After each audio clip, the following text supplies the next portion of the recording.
nakita ko isang post, nakakalungkot na post ito at alam nating mali at makaka-relate kayo dito at sari-saring opinion ang maririnig natin dito sa comment section or mababasa natin. So may isang lalaki na huli ng pulis at nakulong kaagad kasi sa kanyang pagkakasala, which is nang nakaw siya sa isang Gaisano, sa Iligan City, nanakaw siya ng karne. Nang nakaw siya ng ulam, di natin alam kung para saan yung karne, para ipapakain ba niya sa pamilya niya, or nagugutom lang siya, or gusto lang talaga niyang kumain, ganun.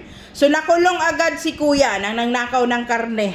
Samantalang yung mga politiko, real talk, putang ina, diba, milyon-milyon, bilyon-bilyon, nakamalita, may witness, may hearing, may ebidensya.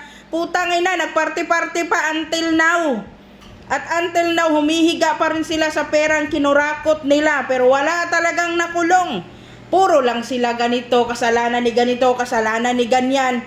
Nandyan na, nakalatag na, oh, halatang halata, klarong-klaro. Kahit tanungin yung taong bayan, alam nila na nangurakot sila.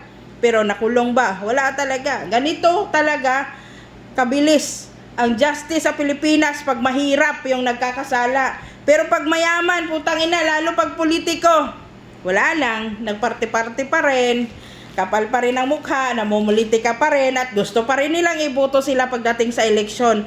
Samantalang pag tayo mahihirap ang nagkasala, no?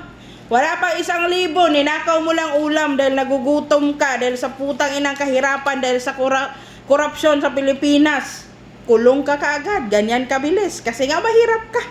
Wala kang abogado, wala kang backer sa loob, walang magpapaano sa'yo para hindi ka makulong. Pero pag yung magnanakaw na mga politiko, putang ina, ayan, kumakain pa rin sila ng lobster. Nag-i-enjoy sa masasarap na pagkain na galing sa ninanakaw nila na dapat pera ng taong bayan, nang hindi sana tayo naghihirap lahat, nang meron sana tayong sapat na pondo para magkatrabaho yung ating mga kapwa Pilipino, no magkakaroon ng income, programa para sa mahihirap. Ano nangyayari? Ang programa para sa mahihirap, yung pondong para doon, wala na. Nakamalita na para sa kanila.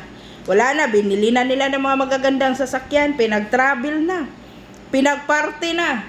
Pero ang mahihirap, alam nating mali nang nanakaw si kuya. Pero ikumpara mo naman yung ninakaw ng mga politikong putang ina kaysa ninakaw ni kuya, di ba? Ninakaw niya yung pagkain, baka gusto niyang pakainin yung mga anak niya nagugutom. Alam nating mali. Pero kung ikumpara mo yung mga ninakaw na mga kurakot dyan, sa mga politiko na nasa gobyerno, kumpara mo ay kuya. Diba? Napakahirap pag isa ka mahirap talaga.